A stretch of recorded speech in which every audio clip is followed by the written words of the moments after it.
several years ago, my wife and I hired a manny, which is like a male nanny, who was the coolest person the two of us had ever met.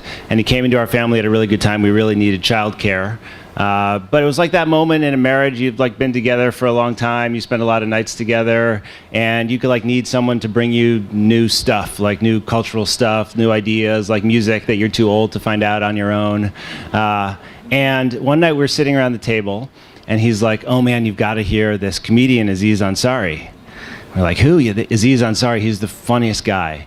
So he pulled out, a phone, and we started listening to Aziz Ansari stand up, and like totally fell in love with it. I thought this is the funniest guy I'd ever heard, and started watching all of his specials, and trying to track him down on Parks and Rec. And like, by the way, I'm like a trained professional sociologist. I spend most of my time doing social science, so I don't have a lot of companions in the sociology community who share my fandom. And a couple years ago, I was standing on the platform at Penn Station with 2 grocery bags in my hands, ready to go home upstate in the summer. I'm about an hour outside of the city, and it's hard to get good groceries. So I had these big bags full of groceries, and my phone rings, and it's my editor from the Penguin Press and the publisher of Penguin Press, Scott Moyers. And he says, "Eric, I'm sorry for calling you out of the blue, but I wonder if you have a minute." And I always have a minute for Scott. And he said, "Look, have you ever heard of Aziz Ansari?" And I said, "Aziz Ansari is my hero." And he said, "Well, that's great news, because he's actually sitting in my office right now. He wants to write a book about modern romance, and he'd like to work with a social scientist and talk to somebody about this.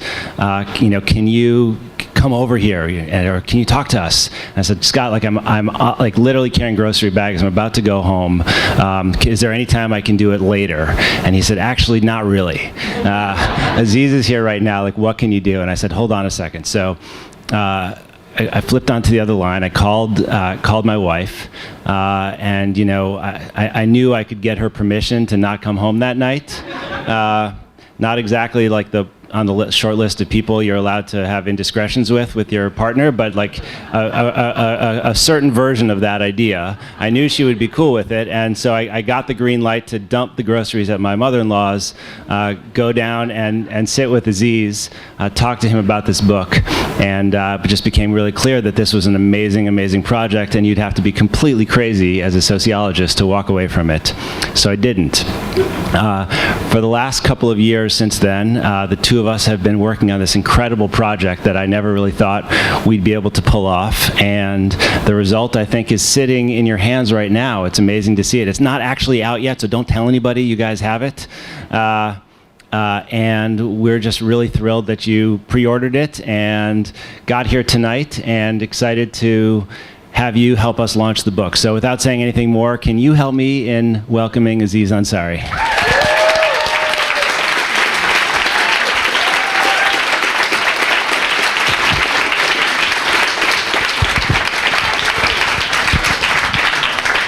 Hello, thank you so much for coming. Wow. Well, I've never seen this many copies of the book. I have like 1 copy. You have just as many copies as I do. This is so cool. It's so funny hearing you tell that story about getting that call and being like, "Oh my God, Aziz. I know Aziz." I had a similar thing happen to me.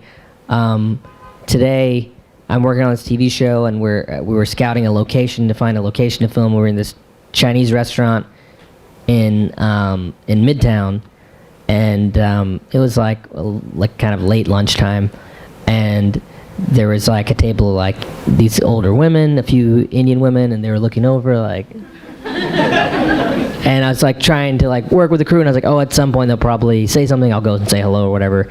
And then at a certain point, like one of these ladies, one of the older Indian ladies, like waved me down, and then I went over, and one of them said, there was like, "Are you the guy from Big Bang Theory?" And I said, "Yes, I am." But it was very awkward. Yeah. But thank you guys so much for coming. That's the funniest thing I've ever seen. Wait. Hold on. Wait, give me your phone for a second. This is what I just saw. This is literally what I just saw from Brienne, who's sitting there, who also has a name tag. You work at Strand. Okay. So this is what I just saw. I looked over. I see all these people. This is what I just saw.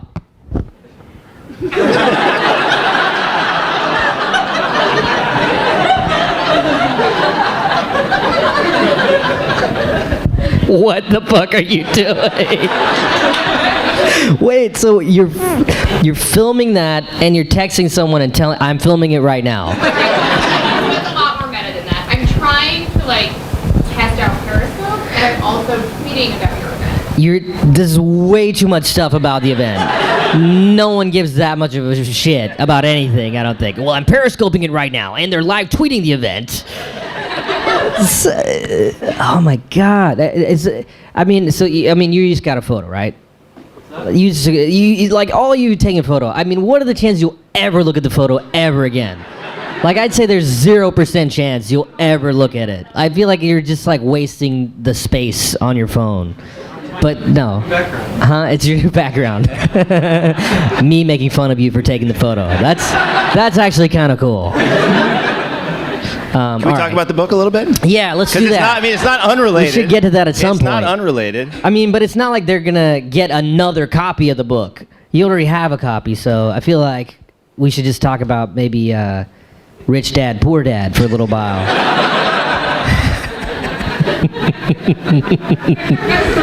I wrote that book as well. I thought that was Ja Rule. No, that's Rich Ja, Poor Ja.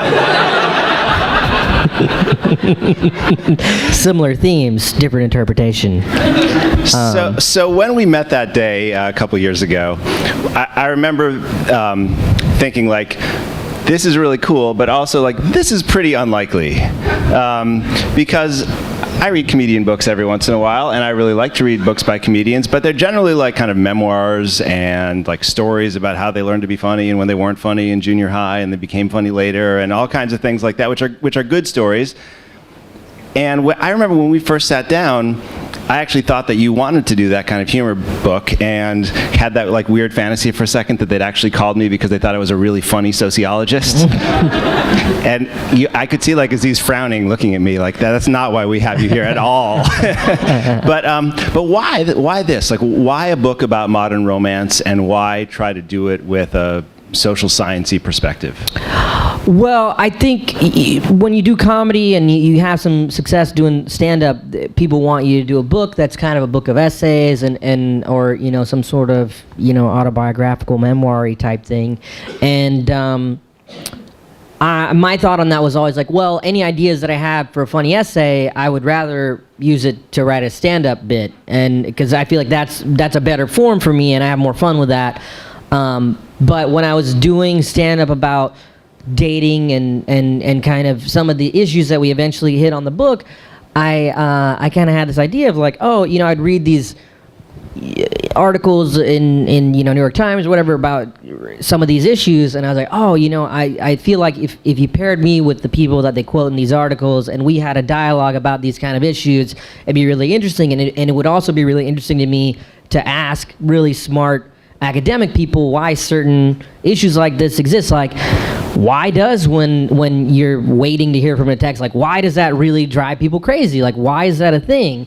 And so I thought it would be an interesting idea for a book. So when I went and pitched the book or whatever, I was very clear. I was this isn't gonna be a book of my dating foibles. I want it to be this kind of weird thing where it's kind of a sociology book with my sense of humor in it, and the lovely folks at Penguin Press really got it. And then when I met with you, I was okay, we can pull this off. And I think it was one of those things where I don't think either of us really knew how we were going to pull it off, but once we started doing it, we figured it out. I feel like Eric and I, we started off, and I didn't know how we were going to pull this off, but and what the topics were going to be. I had a vague idea of what some of the issues would be, but once we started talking to real people and interviewing all these people, we really got a sense of like, oh shit, like this is really interesting, and we're learning a lot of things even from just talking to people, and we could kind of really make an interesting book out of it. So you said that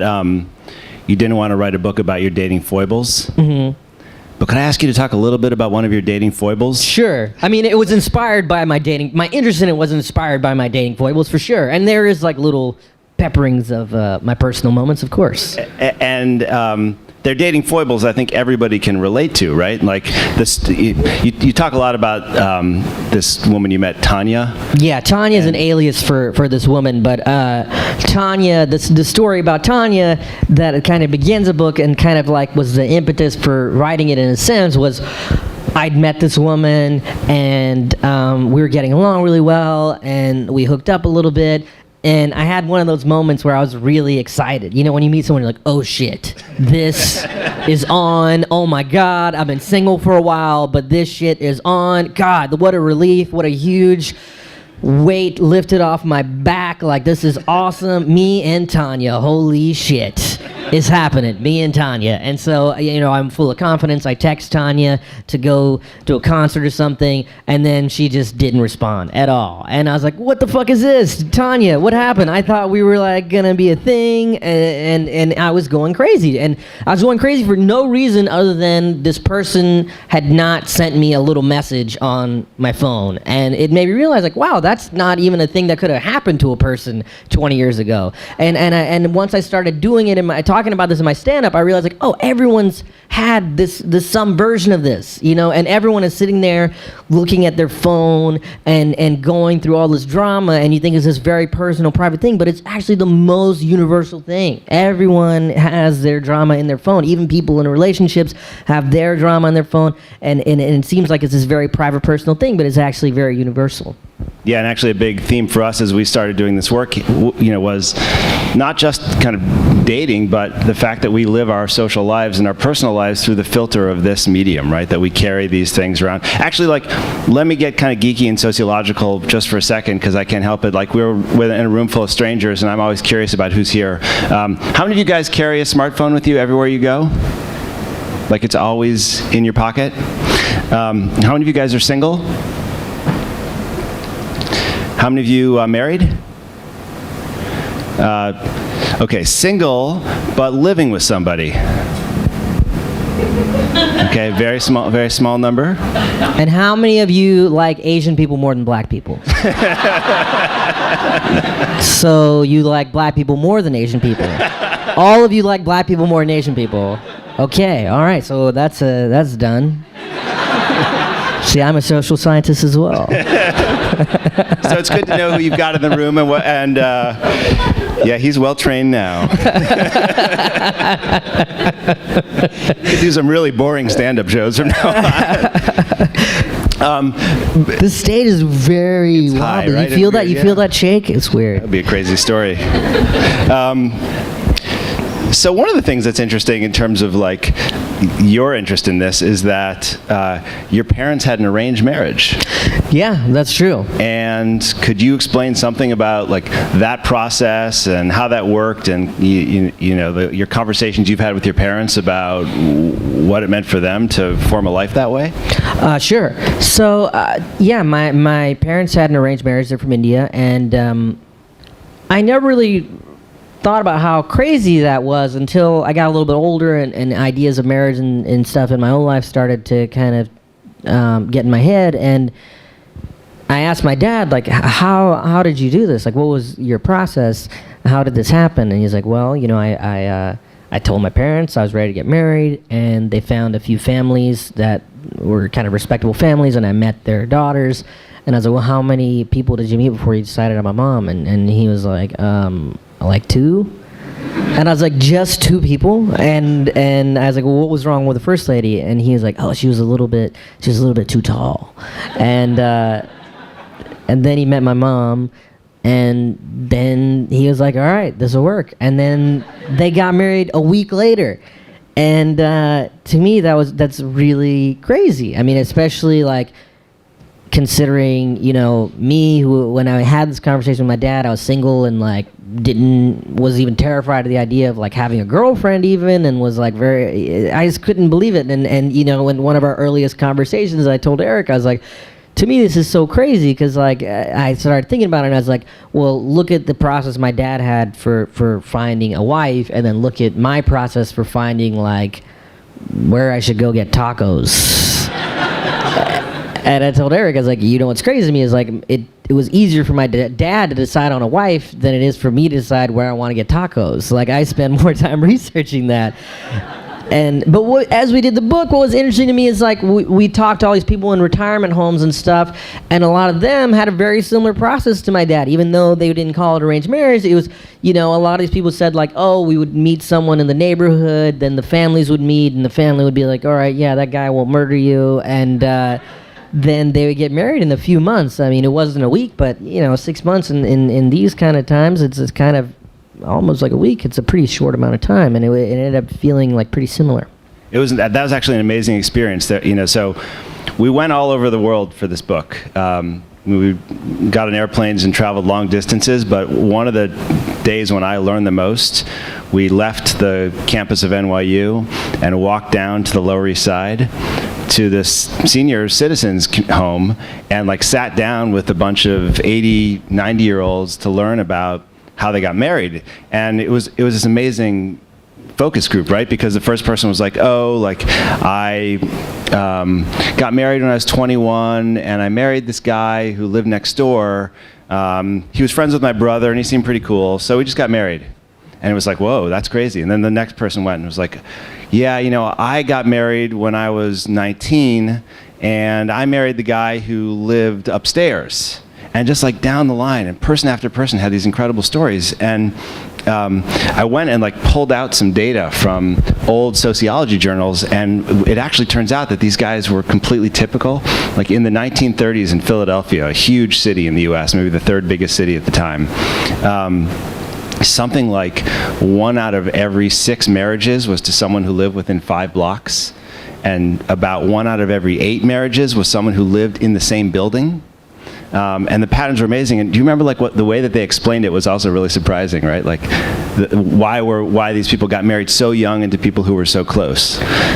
You mean the women that we interviewed? Yeah. Well, what they said was really interesting, was that they were like, well, I was 20 years old, I was living at home, and I didn't have the basic freedoms that you had as an adult. And if I didn't get married, I had no other way out of the house, because I couldn't go to college, I couldn't start a career.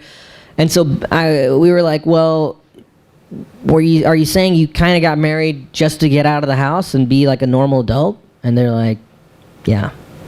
And it was really mind-blowing. And some of them had marriages that really blossomed and they really fell in love with their partners.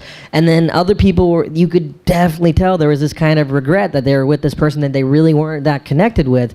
And basically what they were kind of regretting was not having this period that now every young person has and really takes for granted, where you're just kind of a young person that dicks around and doesn't live at home. Like, that's a huge, awesome thing we all get to do. Like, to be a person that lives at home, you come home, you smoke weed, you do whatever the fuck you want. Like, that's an awesome thing that these people, mainly the women that we interviewed and these retirement homes, didn't have, and they really seem to regret it. And they would talk about how they would say like, oh, I always tell my granddaughter, like, live your life, like, meet a bunch of young people, like, wait a while before you settle down. It's a thing they really like took to heart, and it was really, I'd never heard anyone kind of express that sentiment. It was really interesting to me. So now we live in a completely different world, right? We made a lot of scientific discoveries over the course of the research we did together, and one was that this is basically a 24/7 singles bar that you live with, that you carry with you wherever you go. I mean, to live today, it's not just the phone, it's also to have that period of life that you just described. Like, people in New York, the average age of first marriage in New York is over 30. It's pretty ordinary for people to spend their 20s and a big chunk of their 30s or go into their 40s as single people. That's a lot of time to be dating. There's all kinds of options for online dating. You can not date, you can not get married, you can stay single forever. We live in this age of incredible options, right? And that was like impossible to miss. So like, how do you feel about having all those options, having talked to all the people we talked to? Like, is this the best moment of all time to be single? Is this a terrifying moment to be single? What do you think? I think it's probably,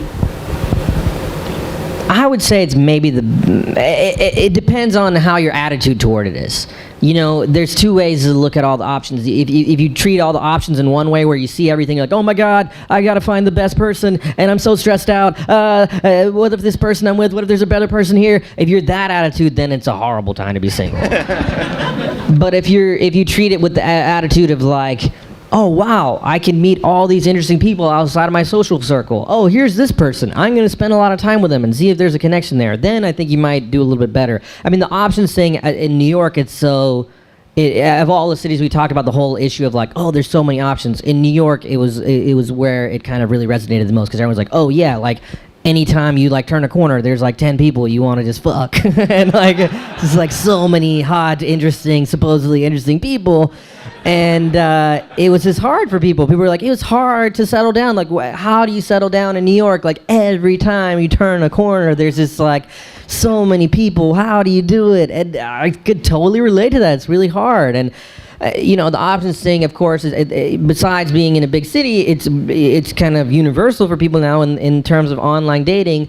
And you know, the people that seem to be stressed out about online dating were the ones who really spend a lot of time like with this idea of like, oh, I've got to find the perfect person. I got to make sure I'm messaging the right people, and I got to make sure I have a good rapport with this person before I meet up with them, and got to send them weeks of messages. Like, those people failed miserably. They seemed horribly like distraught and stressed out and exhausted. But the people that actually met up with people and spent time with people in real life and treated it as one person described to us as more as an online introduction service, and did more of the dating part than the online part, those people seem really happy and excited with all the possibilities. I think it's really in how you kind of treat it. I'm just remembering that we did these amazing focus groups, and I have to say, like, you know, I'm a social scientist, and so for me, one of the big challenges at work is trying to get access to data, right? Like, I'm trying to get information, and one of the really difficult things about understanding like dating and romance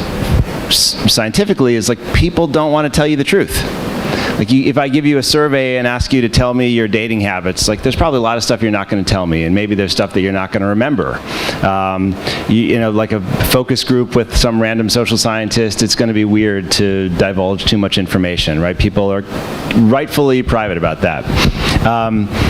But like, when Aziz and I were working together and doing these focus groups, there's a whole different dynamic. And I think, you know, a lot of people we talk to know Aziz from his stand-up, and stand-up's a very, you know, personal, you know, genre, right? Like, you're giving a lot of yourself. So people have like some sense of who you are, and people were really eager to tell their stories. And they weren't just telling their stories, but this was really crazy to me.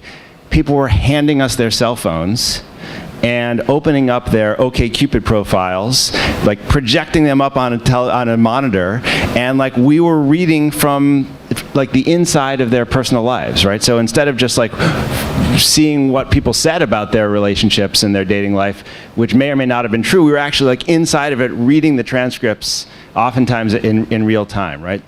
So we're learning all this incredible stuff.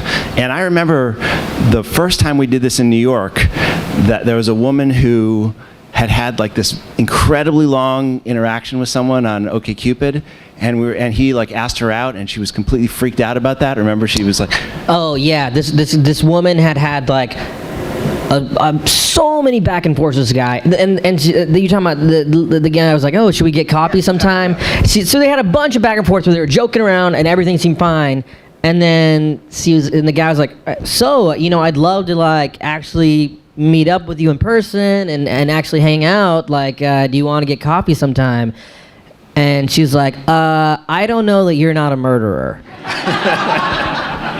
And me and Eric were like, what? Like, okay, like, he's just asking you to go get coffee at like a Starbucks or something. It's not like, hey, let's meet like, you know, in this alley in the Lower East Side, like, I'll be the guy holding the knife. Like, it seemed very innocuous, but that did seem to be a thing. And I get that, of course, there's so many, like, creepy guys out there or whatever, but that did seem to be a thing where people wanted to message back and forth, but seeing their actual messages was so interesting. The first time we saw the OkCupid account was we did that show. We did a show in LA. We did like the big, like, hundreds of people at this theater in LA, and we had this woman come up and she opened up her OkCupid account, and we're like, just log into your account. And Eric was like, no person is gonna log into their account and let you just like blast their screen up there. And I'm like, yeah, they probably will. It'll be fine. And they did, and as soon as she opened it up, first thing you notice is there's hundreds of like unread messages. And she's like, yeah, there's all these guys that have messaged me, and I just don't have time to respond to them. I probably will just delete these. And you saw all the guys in the audience like, huh? What? And she's like, yeah, there's just too many. Like, I just don't have the time. And anytime we looked at people's real shit, it was so interesting. The first time we did, even beyond the OkCupid, just even the text messages was so interesting. The first time we did this, we had like a room. It was like, I think it was like the very first kind of like group interview focus group thing. We said like, has anyone like been texting with someone recently, and because we were like, okay, well, this will be like a good starting place. Like, everyone's like texting with people or whatever. And so this woman like gave me her phone, and she's like, yeah, I've been texting with this guy. And I was like, okay, well, you mind if I look at it? And she's like, okay. And I look at it, and I was like, all right, well, this is interesting. His name is Kevin Don't Text Till Thursday. That's his last name? And she's like, yeah, I just don't want to seem overeager.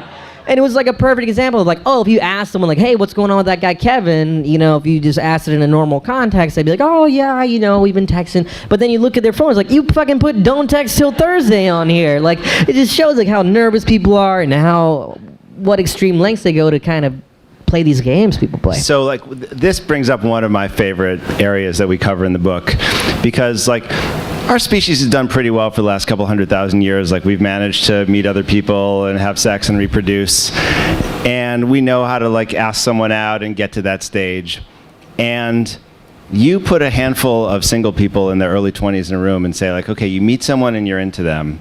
Like, what should you do? Should you call them? Should you text? Should you friend them on Facebook? Like, should you, like, what do you do? And the crazy responses that fly all over the place are completely fascinating. It's like a very, very hard time to figure out how to do the most basic stuff, and we really like zoomed in on this issue, like trying to understand like, what do people do when they're interested in someone? How do they communicate? What are people's expectations? For me, that was like one of the richest areas by far. There's a ton of stuff on that in the book. And one of the theories out there is that look, actually, it doesn't even matter what you say, because people are either attracted to you or they're not. Does anyone believe that like, oh, it doesn't matter what you text someone. If they like you, they like you. Raise your hand if you feel like that's the case. So you feel like it doesn't matter what you say to someone. If they like you, they like you. All right. So we now think we have scientific proof that that's not true. And the scientific proof actually came in a experiment we did at the Chicago Theater in downtown Chicago, when Aziz is doing stand-up, and he gets people to hand them their phones in front of thousands of people in Chicago. I saw most of that show, but didn't get to see all of it because Derrick Rose came and sat right in front of me. And I'm a huge Chicago Bulls fan, so I was like often like trying to look at his knee to see if he was going to be okay. But then also when I tried to look up, he was way taller than I thought he was going to be, so I couldn't see the show. But it was an amazing show, and this one exchange happened that for me scientifically solved the riddle of whether it matters what you text someone or how you communicate. I'm going to ask Aziz to read this just from the book because it's one of my favorite passages. Okay. Okay, at this particular show, I was speaking with Rachel, who had met a guy at a good friend's wedding. As it happened, the guy was also a friend of her sister's, so he had a pretty good shot at a first date with her. She was single, she was interested. All he had to do was send her a simple message introducing himself and asking her to do something. Here's what happened. He sends his first message. Hi, Rachel. Since I never got a chance to ask you to dance at Marissa and Chris's wedding, I'm Chris's old roommate from Purdue. He and your sister gave me your number. I wanted to say hi and sort of Texty, introduce myself. Haha.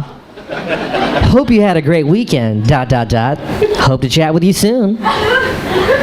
As soon as I said Texty, it was clear that no one sitting in the 3,600 seat Chicago theater would ever fuck this dude in a million years.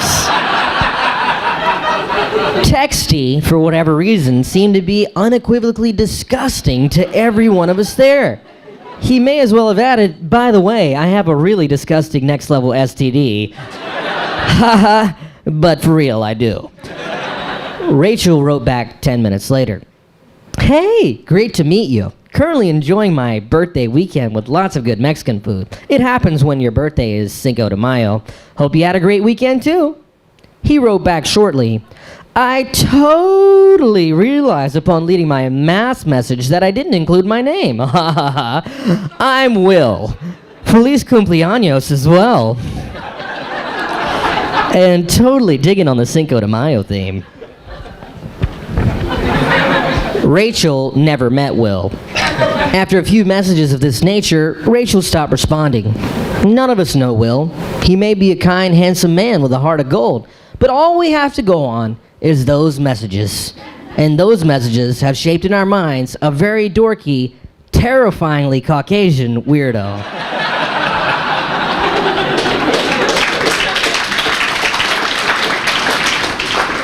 QED, as we say in the ivory tower. But that, that's kind of like, that guy's like especially dorky, but he didn't do anything that crazy, really. Like, I'm reading it kind of in a silly voice, but even just saying Texty, I feel like he just eliminated himself. Like, she was like, ugh, like, talking to her there, like, you could tell it kind of grossed her out. And there were so many people where you could tell there was like, people would have like a good back and forth with someone, and then someone would say one thing that kind of changed everything for them. And it's really like, it's an interesting thing. We realized, like, texting is kind of a medium that's very unforgiving in that regard. Like, if you're having a conversation with someone and you say something that doesn't maybe strike them the right way, you can sense their body language, their facial expression. You're like, oh, I've gone down a wrong path. Like, texting, oh, fuck, I fucked up. I gotta, like, but like on text, it's just marinating there. You're like, yeah, I said texty, that was clever. And you just don't know. So that's why I feel like, after all this, I'd always had the hunch that was kind of bullshit, that idea that, like, oh, it doesn't matter what you say to someone. I mean, I get it. Like, I don't think, like, if someone has no interest, you can craft this perfect message and, like, turn them into being attracted to you. But I do think, without a doubt, and I think we've scientifically proven it as much as we can, that if someone is attracted to you, you can fuck it all up by sending the wrong messages. Because I think what we kind of realized doing the research is, like, there's kind of you have two selves. There's your phone self and your real self. And if your phone self fucks up, it reflects badly on your real self. And people do crazy stuff with their phone self. Like, when you're on your phone, even when you're sober, people do all kinds of things that are deeply ill-advised, right? Yeah, I mean, there's kind of the extreme of, like, okay, you could take the extreme of, like, there's a guy who, like, texts a woman and says, like, hey, can you, like, Snapchat me a photo of one of your boobs? Okay, well, that guy, he's an idiot, right? Okay, but then you have, like, this guy, and he's just said, hey, like, 10 times. And out of context, that doesn't look that bad, right? You're just saying, hey. But taken in totality, like, that guy, his phone self looks really dumb. And I love how he, like, changes the capitalization. He was like, okay, the lowercase A's, I gotta get a little more formal. And then finally, he drops the second Y in there. He's like, I've gotta let her know this is flirtatious. In May of 2014, he's like, hey. And you don't see that, right? Like, that's a 6-month span. So if you're sending the messages out, you don't necessarily see the chain going that way, right? Like, you don't realize what you're doing. What's crazy, in October, he sent hey with 3 Ys, and then he did fuck that girl. So that's kind of the update we didn't have time for.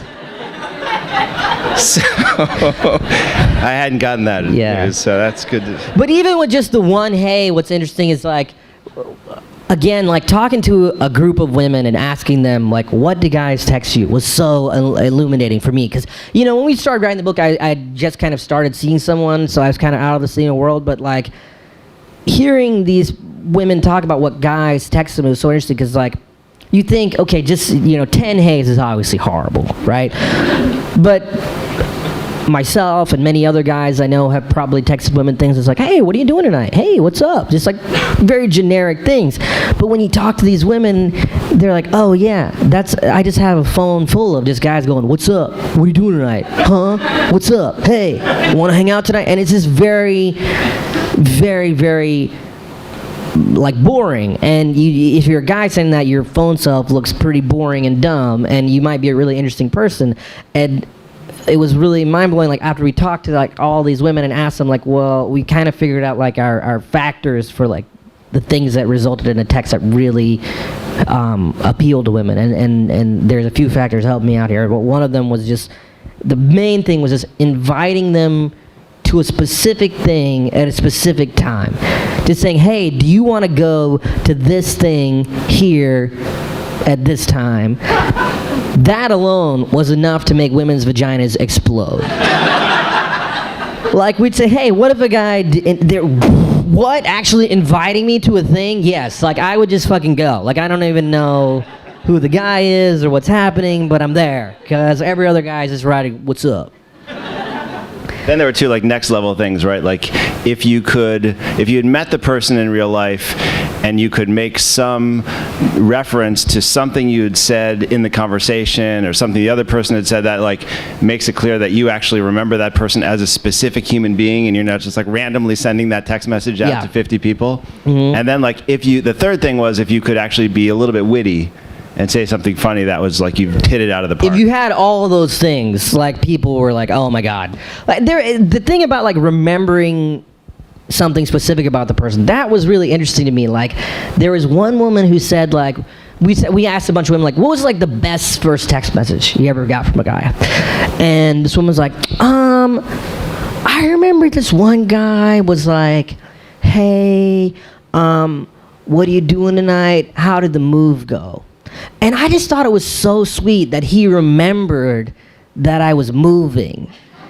And the text was like years ago. And she's like, I just remembered that he remembered that I was moving. And it just showed that he was paying attention to me.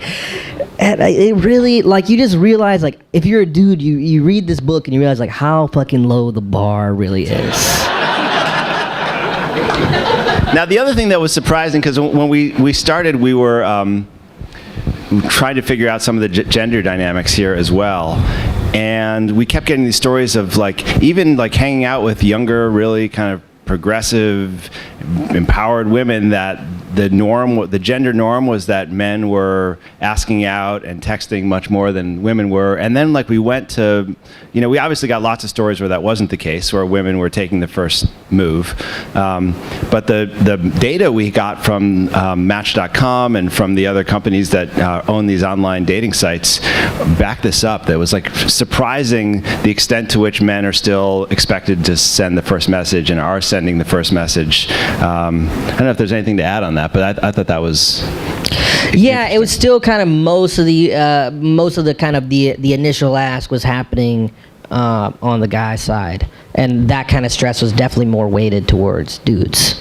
But what's interesting is if you read like what we found from talking to all these women, like what you have to do seems really simple to really kind of stand out and kind of make a positive impression. Right.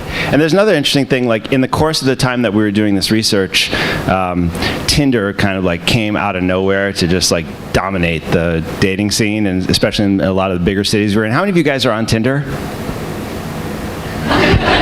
I don't think anyone wants to admit it for some reason. Now, honestly, how many of you guys are on Tinder? A few more hands. Yeah, there was like one more person that was like, okay, I'll say yes now that he asked a second time. That was really interesting because it started out, all these things, these online things, is interesting to see kind of their evolution. Because we did this book over the course of maybe like a year and a half, 2 years. And in the beginning, when Tinder first came out, people were like, oh, I mean, I have it as a joke, and people just use that when they want to fuck. And then when we did kind of the later, towards the tail end of the book, we interviewed people. People were like, oh, that's where I meet people. It's so much easier than using the traditional online dating sites. And it had totally evolved in its perception. And I noticed the same thing with like OkCupid. When OkCupid was first out, people were like, oh, well, that's the one you use if you want to fuck people. And then it was like, oh, that's where I meet people. That's what everyone's on. That's the free one, and everyone uses it and whatever. And all these things kind of evolve. And it's so weird, like how, you know, what seems crazy at one point ends up becoming the norm just a short amount of time later. That's right. And, you know, it seems to me like you became a little bit more bullish on Tinder than some of the critics who think of it as just being like a very superficial app. And, you know, obviously one of the things that Tinder does is you only can communicate if both people have swiped right? So that like it kind of reduces the unwanted messages. But then another thing is that it like makes it gets you offline.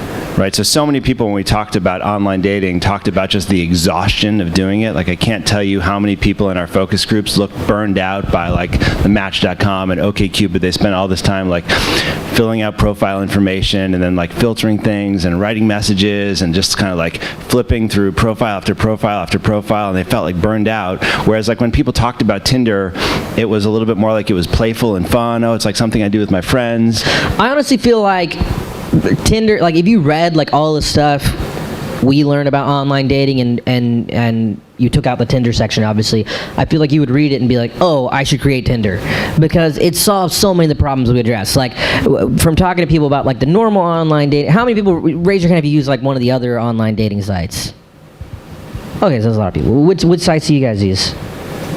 OkCupid. Okay, well, this is what everyone said about OkCupid. Tell us if this kind of matches up with your experience. Everyone's like, it feels like a second job. It's exhausting. I come home. There's so many messages. I don't feel like fucking answering them. Like finding the right person. Like you're filtering through all these profiles and all this stuff. And every single time we brought it up, people were like, any of these online sites are like, it's exhausting. Going through all this shit. It's so much of a hassle. And so that's one. Two, the other thing is we found like people would say they want certain things, and then that is like there's so much, you know, studies and stuff that have gone into showing that like we're not really good at saying what we want. And putting all these filters in and saying like, I want someone that's this height, that has this color hair, and goes to this school. And it doesn't really mean anything. I experienced that even myself. When I was writing some standard about online dating, I filled out like a dummy profile. First off, there was so many goddamn questions. And I was asked an assistant, I was like, just fill out what you think I would say. And it was so much work. And then there was a part where you like say like what this person looks like or whatever, and I put, you know, someone maybe a little bit shorter than me that has dark hair and is younger than me. And now I'm dating someone that's older, who has blonde hair, and is like a little bit taller than me. And so it's like I experienced that statistic myself. I was like, oh shit, they're right. Like you are bad at kind of picking yourself. So Tinder kind of eliminates that because there's no filters or anything. You just kind of just see people and you just see their face and you swipe it. And my take on that is like, okay, like there's one way of looking at it, like, oh, it's so shallow. But it's like, all right, well, if you meet someone in real life, what happens? You see their face and your brain's like, oh, looking at that face makes it feel good. Just go to the face and say something to that face. And that's all that's happening. You're basically just like swiping right on a person, and it's the same thing. So to me, it's really kind of a cynical view to be like, oh, it's such a shallow thing. Like, oh, so being attracted to someone's, you know, appearance is a shallow thing. I mean, that's just the way people are. Certain people, you're attracted to them, and when you swipe right, it's the same as just seeing someone at a bar and going up to them. It's no less shallow. So one of the things we observed was that it was hard to get to that first date, but there was another thing that we kept hearing from people in our focus groups, and that is that the first dates were often really, really shitty.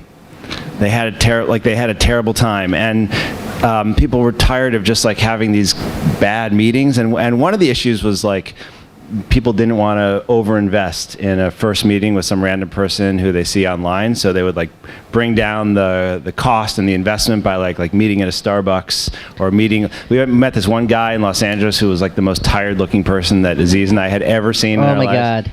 And all. It was so funny because it was like we were doing this thing in LA, and it was like, okay, this is gonna be like a big group interview about online dating, and there was these two Indian dudes there, and one dude was named Manish, and another dude was named like Arpan, and like when we saw them, it was so interesting. The Arpan, like the Manish dude, we were like, hey, like have you met anyone of this? He's like, yeah, like, you know, I went out with this woman. We went and saw a movie recently, and then we got dinner. It was pretty fun. And then we went to the ARPA guy. He's like, I've been single for about a year now. And, you know, at first it was kind of fun, but, God, at a certain point it just gets exhausting. I mean, I got an OkCupid account, and, fuck. Sorry, man, can you give me a minute? Anyway, I have my OkCupid account, and he described this descent into darkness that we really detail in the book that was so fascinating to me. He started out and he was like, oh, you know, when I started out, I was so excited. There's so many options out there, and I would go on these sites, and I was meeting all these women. I was so excited, but then I just started getting burned. I would go on these dates, not have a good time. So I was like, you know what? He's like, I used to like find like a great restaurant. I would take the women to the restaurant, and we'd go eat dinner and have this great dinner. But at a certain point, I was like, fuck that, because like I'd go to dinner, and like within 5 minutes I'd be like, fuck, I gotta finish dinner with this person.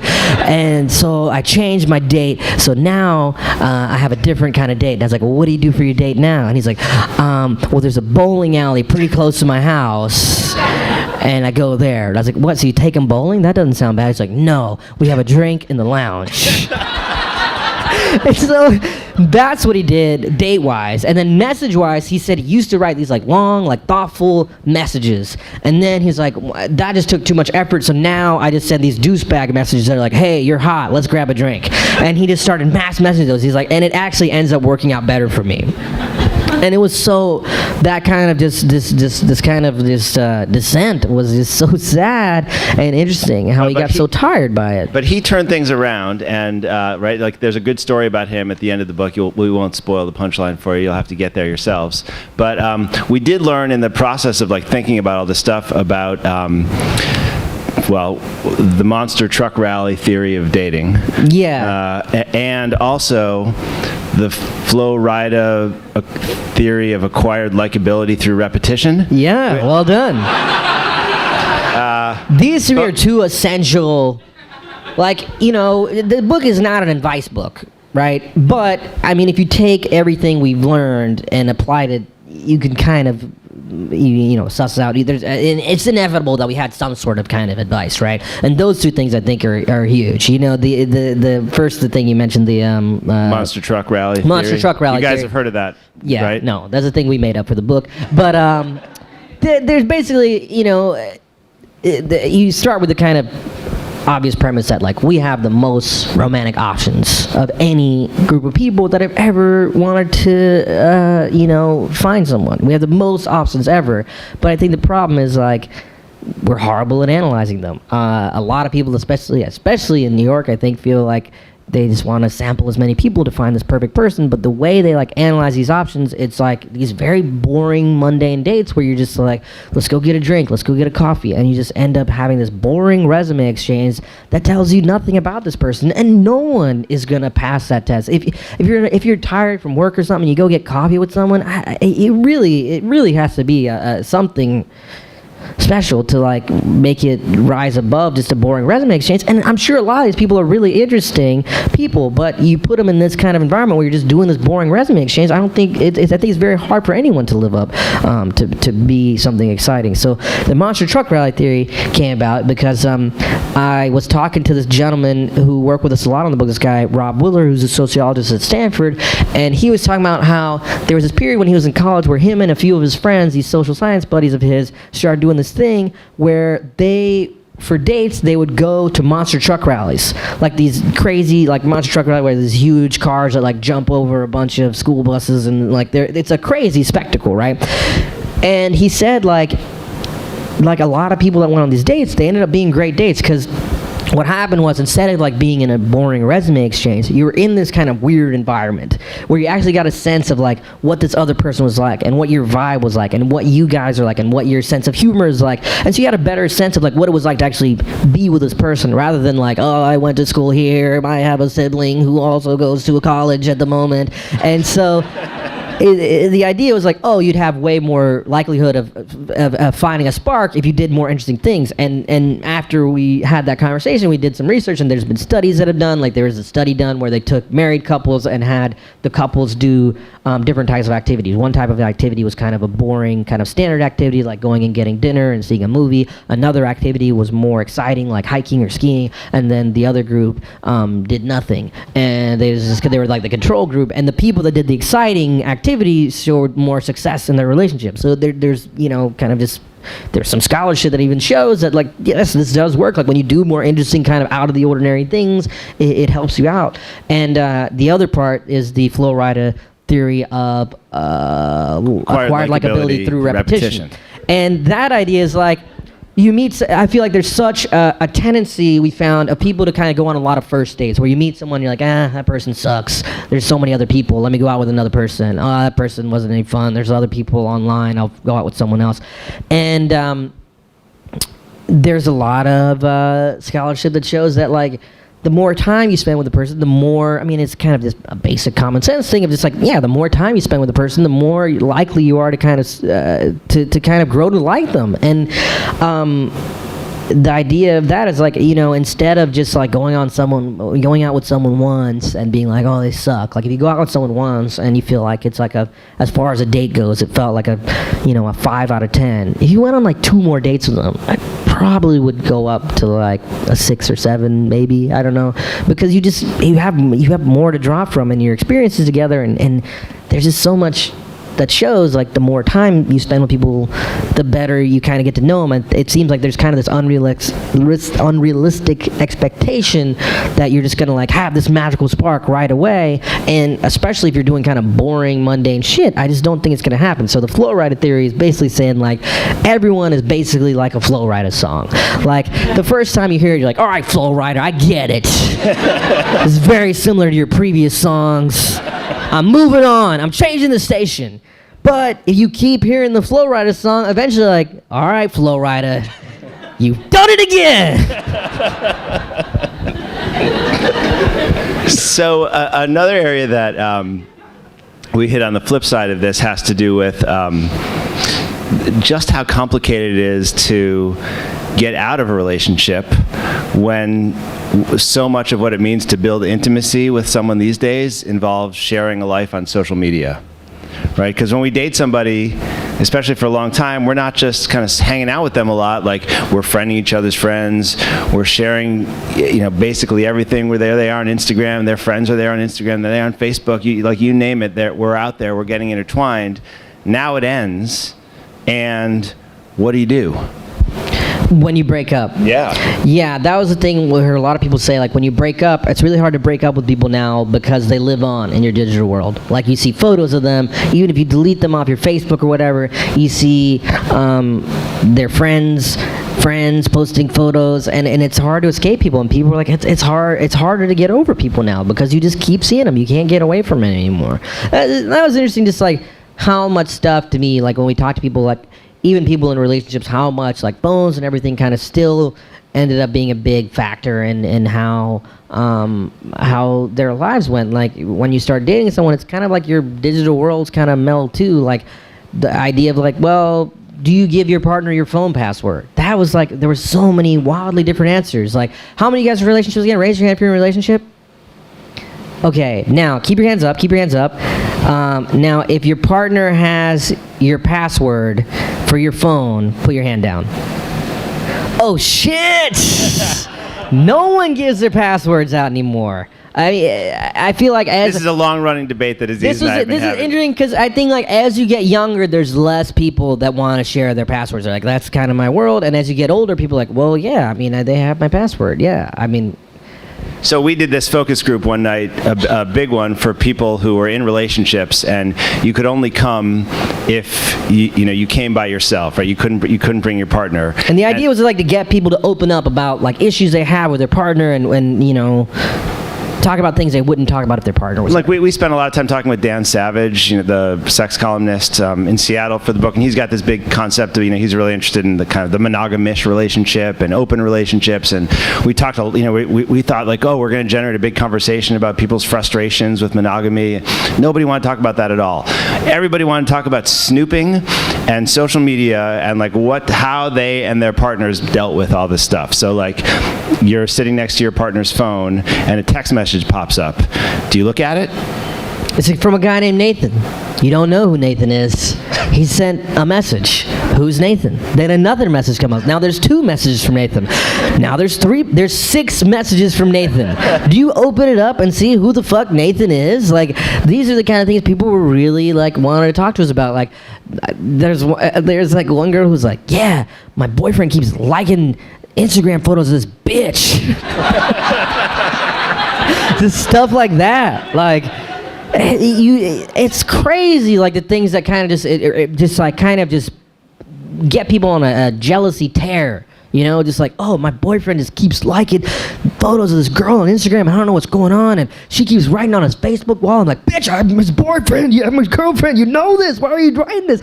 And these are just issues that just would have never come up before. But at the same time, they're kind of, the idea we came up with is kind of like old issues in new forms. Like, oh, your girlfriend is mad at you for liking a photo of this woman on Instagram. That's like, being at a bar or something and you're ogling some girl and she's like, what are you doing? But it's weird how now there's like a concrete thing. Like, I wasn't looking at her. You hit like. You looked at it and you liked it and you pressed the button. You made a choice. So we want to have a little time for you guys to ask some questions, but before we do, and when we do, I think we've got a microphone, so we're going to you'll get the mic when we call on you. There was, in the book, we spent a lot of time just talking about the frustrations and confusions that everybody has putting together a personal life and a romantic life with these phones, and there are a lot of like, difficult problems that everyone's working through. But there was one really cool thing that I thought it would be nice to end on. And we kind of hit this towards the end of the book as well. And you tell a story about a gift you got from your girlfriend that involves your social media and the life you had there together. I think it's a pretty cool way of kind of reminding us that there's some amazing things that happen because of all this digital stuff as well. Yeah, I think the gift my girlfriend gave me was like a year into it was like our year anniversary. She gave me this gift. It was like a bound like book that had basically just it was like every single text message we'd ever sent each other, and like she had them all like written out, and then like beside each one like wrote like what was going on. And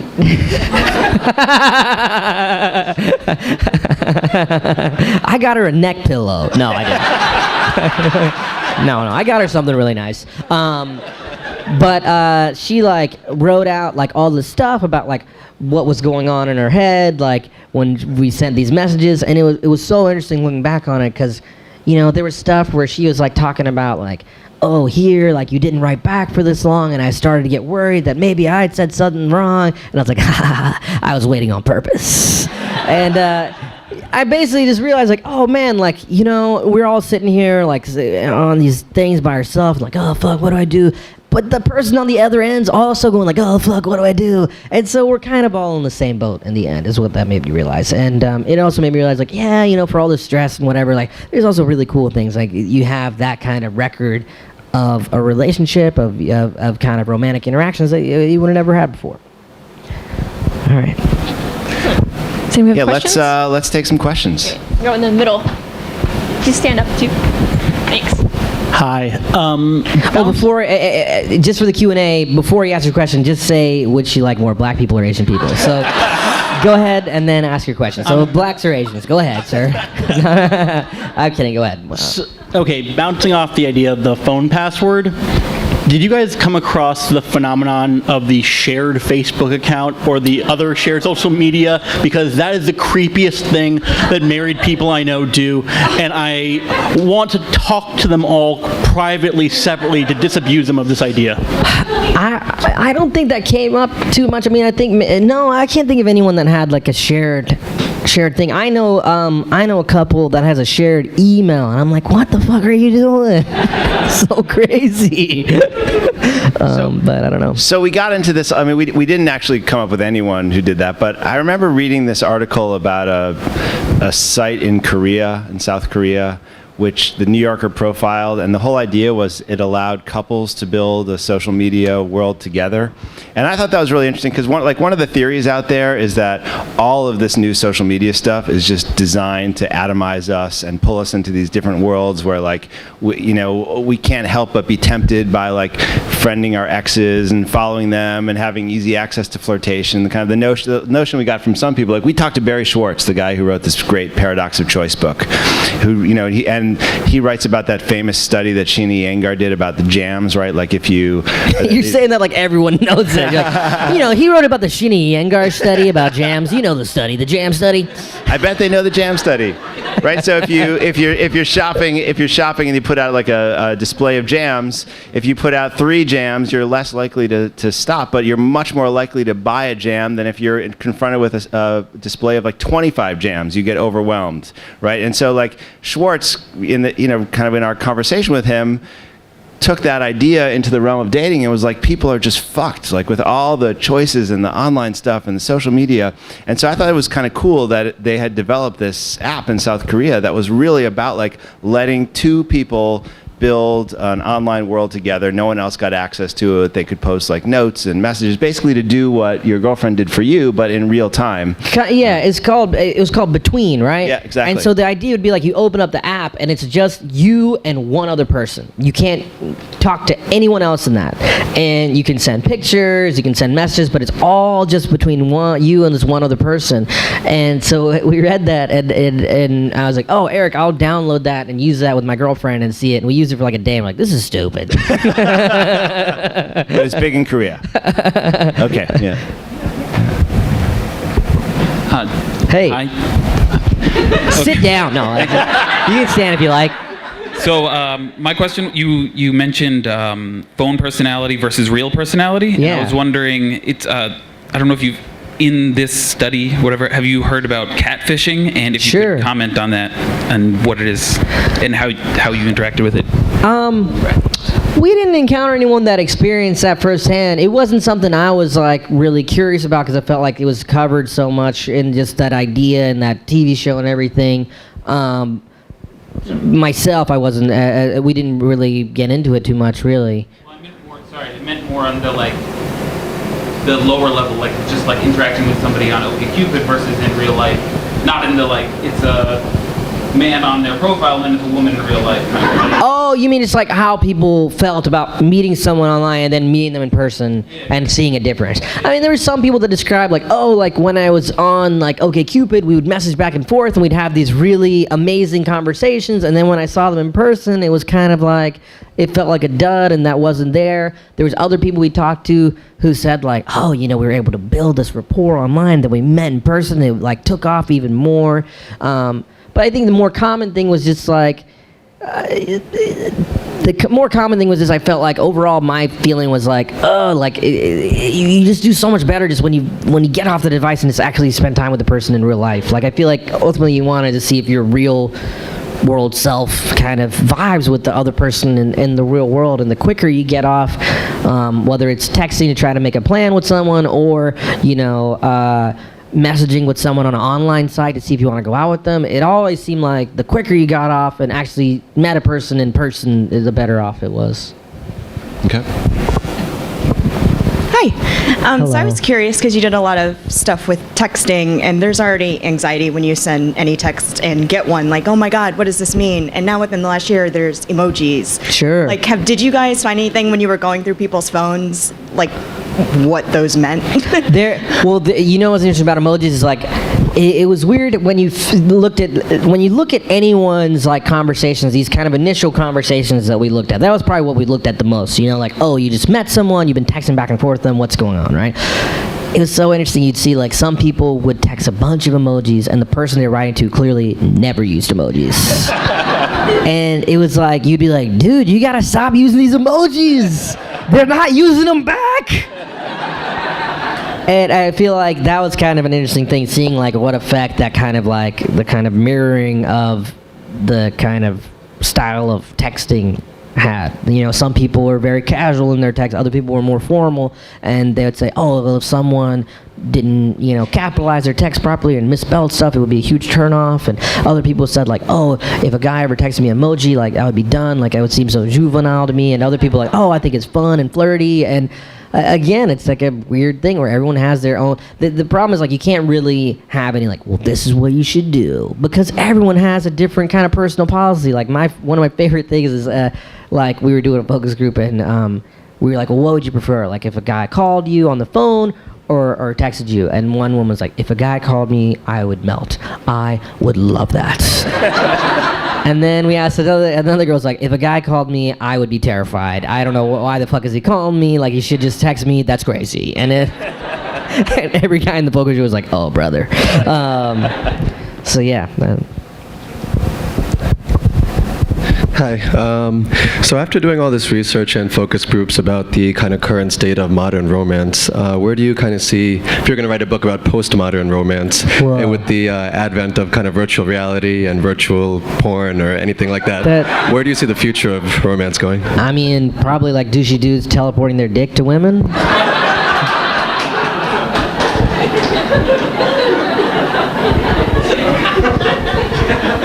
Look for that in about 2 years. How has creating this book changed your personal approaches to romance? Me personally, I don't know. I mean, I'm in a relationship will be about 2 years in July, and I feel like I'm still kind of figuring out how to be in a relationship and stuff. And you know, the book doesn't get into so much about like how to kind of navigate being in a relationship. It's kind of more weighted probably to the kind of single side of things, but you know, I always kind of operate under the assumption that I know nothing about anything, so I'm just as confused as I always was. Yeah, I'm married, and so I changed all my passwords. Hi. So I've gone to a couple of your shows now, and I'm like not a creepy stalker, but sure, no. I've gone. And I always notice, I mean, you're obviously funny somewhat, but the way that you talk about your girlfriend is always it's okay, guys. I know, I'm obviously joking, but the way you talk about your girlfriend is always very endearing. Sure. And I like that about you. Oh. So I was wondering what, I'm also like somewhat hitting on you, I guess, but what hooked her? Like, how did you get her and keep her? How did I get my girlfriend? Engaged? Are we getting the inside scoop? What? Sorry, what? Like, how did you get her? How did I get her? And keep her? I mean, well, I had like a lasso, and I was like, I gotcha!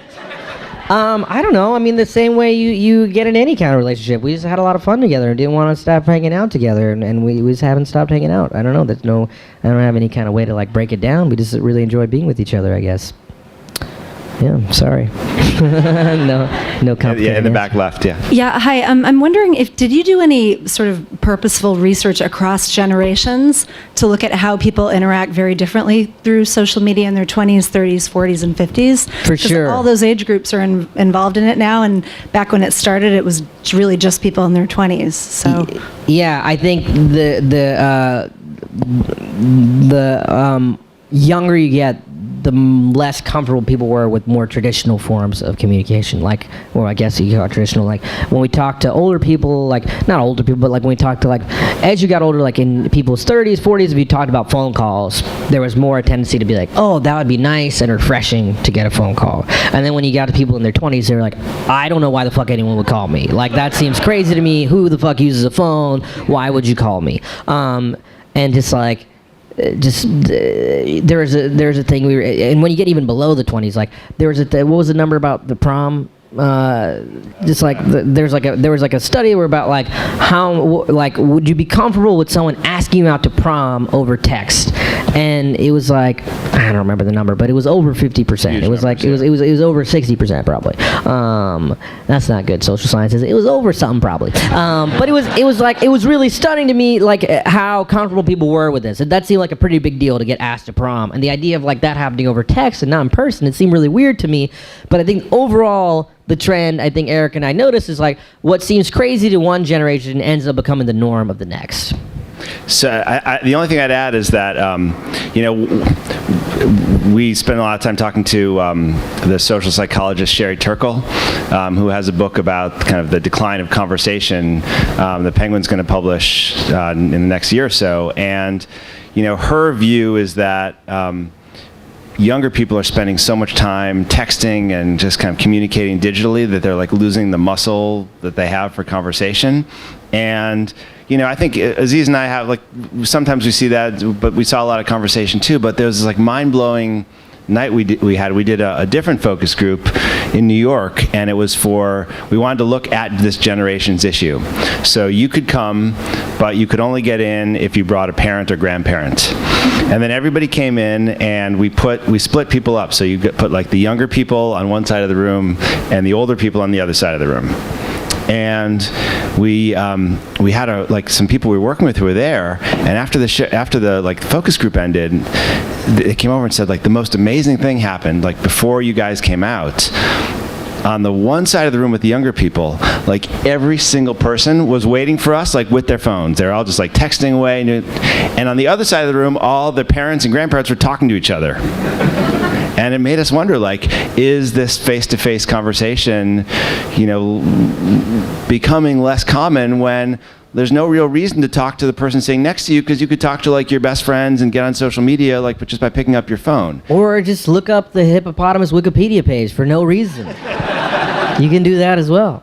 But, it's weird you say that, and then there was, like, that number we saw the other day about, like, how texting had surpassed face-to-face interaction for younger people. Like 12 to 17 people, they talk more on text than they do face-to-face with other human beings. It blew my mind. But when you take into account that experience, it totally makes sense. Crazy. We have time for just one more this evening, so go back this way. Oh, brother.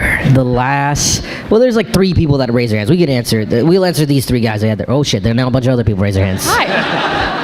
So you talked about deal breakers among women like this with men that were excessively texting them. Sure. And I'm wondering if you have any funny stories about deal breakers among men. It was kind of the same thing, like there was a woman who said, or there was a guy who said, I remember there was a guy who said, all these things that, like, if a woman asked a guy out, it was the same kind of stuff applied in the reverse, But there was this one guy who talked about how he met this woman who was like, someone he really, really had a huge crush on. And he started dating her. He's like, oh my God, this is awesome. I'm so excited.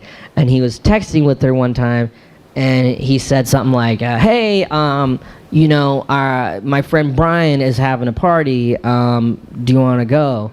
And he said, she wrote back and said, who? But she spelled who, H-O-O. And he was like, what? And then he kept trying to text her and integrate it so that she would have to say the word who in the text. And she kept spelling it H-O-O. And he's like, I can't go out with someone that doesn't know how to spell who. And they eventually broke up. She was an owl. We checked, she's not. So my girlfriends and I would sit around and be like, oh, I got a message from, I just matched with him, blah, blah, blah, blah. He's not contacting me. So you said that most of the time you still find that the men contact the women first. But what did you find, how did you feel like men felt when the woman contacted them first? Did they think it was hot that the woman took the initiative, or was it, oh my gosh, she's too desperate because she messaged me first? I think there was a little bit of both. I mean, that thing about men and women is more that, like, the studies kind of showed, like, men are overwhelmingly the first ones to, like, ask the first date, not necessarily send the first message. I feel like we heard guys who were like, most of the guys I feel like would say, like, oh, it was really refreshing, and that pressure was taken off. And there was other guys who were like, oh, I don't know, it felt a little weird. But I mean, to me, I would say the douchier guys are the ones that said that. And kind of the nicer guys are like, oh man, it was really nice. Yeah. Hi. So you talk about Tinder a lot in the book, and as someone who was Talk about who? Sorry. Tinder. Tinder, sure. Tinder. And as someone you know who was, that already? Yeah, how do you know what we talk about in the book? I've been flipping through this, all the pictures Okay, and all right. screenshots. I'm sorry. No, it's fine. So I was on Tinder as well, and one of the things that helps me swipe left or right is what it says on the bio. So if you were on Tinder, what would your bio be? If I was on I'm putting you on Tinder, the spot. I know, but I'm Aziz Ansari. Please don't murder me. that was my bio too.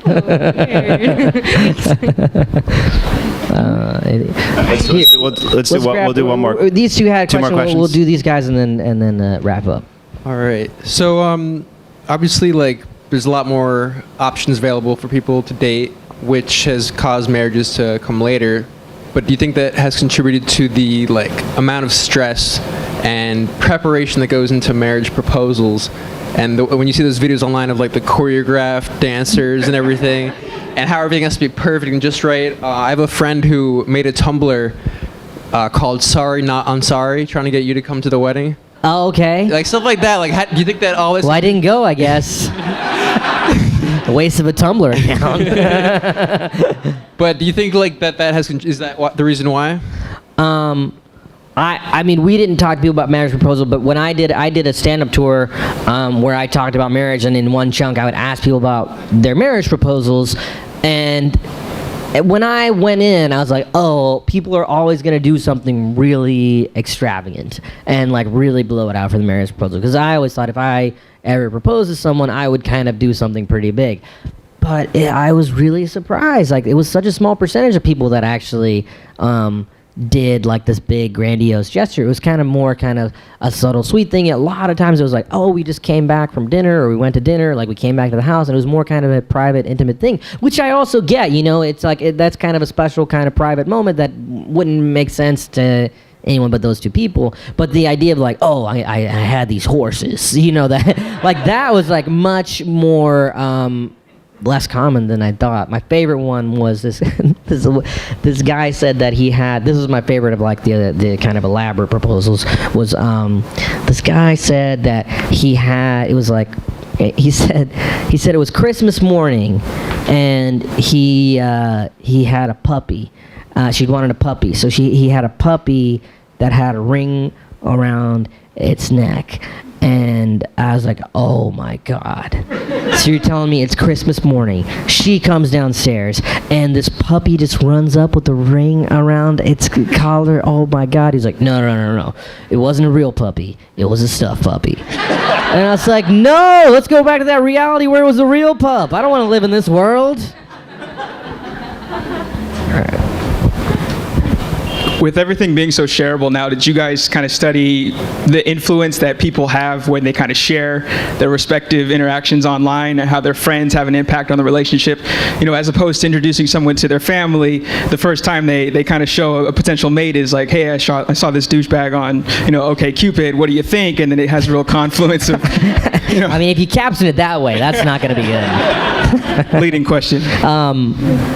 I don't know. I don't think we didn't really delve into that. That wasn't really a thing that came up that much. I mean, that makes sense. I guess you kind of, if your parents are on Facebook or whatever and you're posting moments from your private life, it does kind of end up sharing your relationship with people before you normally would. Yeah, I mean, it's amazing. I don't think we realize the extent to which people are meeting online before we started this book. I mean, we saw one study we quote that shows that online dating is the main way people meet their spouses today. More people marry someone they met online than through any other form, and through many of the previously most common ones combined. But there's still a pretty big stigma in some communities around online dating, and so I don't think we heard as many stories about people introducing their new partner who they met on OkCupid to their friends on social media. we heard more like decoy stories. And maybe like one thing we could do to end is like, in case anybody here needs a decoy story, like maybe you could give them a decoy story. Oh, a decoy story? Do you have the one? I remember how to meet somebody? In the book. So the decoy stories, like people would say, like, oh, I met the person here or there, and on this site or that site, and I wouldn't want to tell my parents that or my friends that. So people would come up with decoy stories, which we think is very unnecessary given the prevalence of how people meet that way. But we have a couple. Do you have them here? Yeah. All right. So here are some decoy stories if you need them. It was a rainy Sunday afternoon, and I decided to go to the movies. Everything was sold out except for a special Christmas screening of the Arnold Schwarzenegger film Jingle All the Way. I looked over and I saw one person in the theater. It was Janine. And I sat next to her and we started chatting. By the time Arnold had finally secured a Turbo Man doll for his son Jamie, we had already boned it out. Twice. This is another one. I was in the hallway of my apartment building, throwing out a bag of trash, when a small puppy walked up to me. We looked at each other, and then I turned around. He then tapped me with his paw. I turned around to face him. The puppy spoke in a voice that sounded old and raspy, with a strong southern accent, not unlike the one Kevin Spacey does in House of Cards. That said, Catherine, listen to me. You must go and find Daniel Reese. He will be your husband. I never saw the puppy again, and I never met a Daniel Reese. But that night I met Dave at a bar downtown. All right, thank you guys very much. Thank you so much for coming. Thank you to Strand. Thank you to Eric. Have a good evening. Good night. And then it has real confluence of, you know. I mean, if you caption it that way, that's not going to be good. Leading question. I don't know. I don't think we didn't really delve into that. That wasn't really a thing that came up that much. I mean, that makes sense. I guess you kind of, you know, if your parents are on Facebook or whatever and you're posting moments from your private life, it does kind of end up sharing your relationship with people before you normally would. Yeah, I mean, it's amazing. Like, I don't think we realize the extent to which people are meeting online before we started this book. I mean, like, we saw one study we quote that like shows that online dating is the main way people meet their spouses today. Like, that more people marry someone they met online than through any other form, and through many of the previously most common ones combined. But there's still like a pretty big stigma in some communities around online dating, and so I don't think we heard as many stories about like people introducing their new partner who they met on OkCupid to their friends on social media. We heard more like decoy stories. And maybe like one thing we could do to end is like, in case anybody here needs a decoy story, like maybe you could give them a decoy story. Oh, a decoy story? Do you have the one? I remember how to meet somebody? In the book.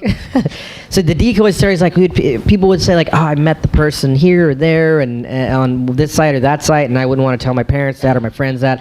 So people would come up with decoy stories, which we think is very unnecessary given the prevalence of how people meet that way.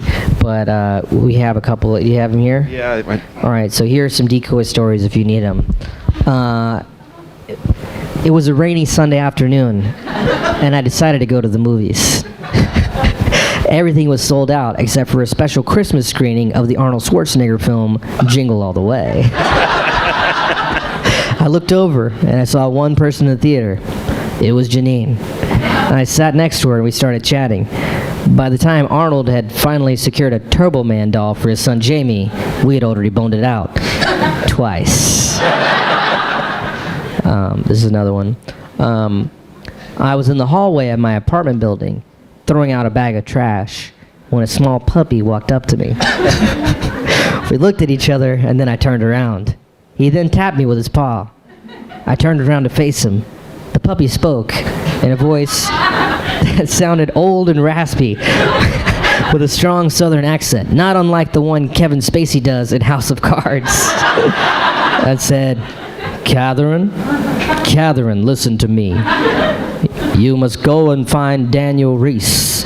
He will be your husband. I never saw the puppy again, and I never met a Daniel Reese. But that night I met Dave at a bar downtown. All right, thank you guys very much. Thank you so much for coming. Thank you to Strand. Thank you to Eric. Have a good evening. Good night. And then it has real confluence of, I mean, if you caption it that way, that's not going to be good. Leading question. I don't know. I don't think we didn't really delve into that. That wasn't really a thing that came up that much. I mean, that makes sense. I guess you kind of, if your parents are on Facebook or whatever and you're posting moments from your private life, it does kind of end up sharing your relationship with people before you normally would. Yeah, I mean, it's amazing. Like, I don't think we realize the extent to which people are meeting online before we started this book. I mean, like, we saw one study we quote that like shows that online dating is the main way people meet their spouses today. Like, that more people marry someone they met online than through any other form, and through many of the previously most common ones combined. But there's still like a pretty big stigma in some communities around online dating, and so I don't think we heard as many stories about like people introducing their new partner who they met on OkCupid to their friends on social media.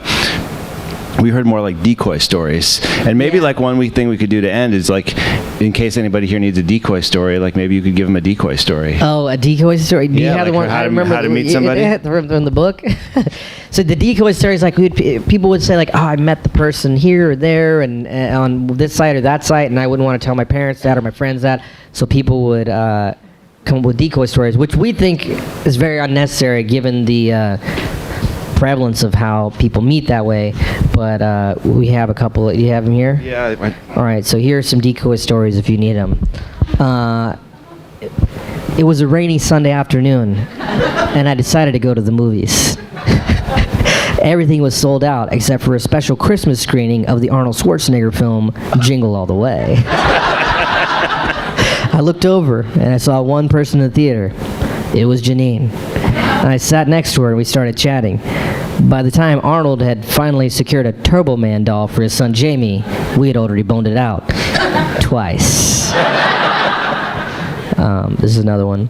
I was in the hallway of my apartment building, throwing out a bag of trash, when a small puppy walked up to me. We looked at each other, and then I turned around. He then tapped me with his paw. I turned around to face him. The puppy spoke in a voice that sounded old and raspy, with a strong southern accent, not unlike the one Kevin Spacey does in House of Cards. That said, Catherine, listen to me. You must go and find Daniel Reese. He will be your husband. I never saw the puppy again, and I never met a Daniel Reese. But that night I met Dave at a bar downtown. All right, thank you guys very much.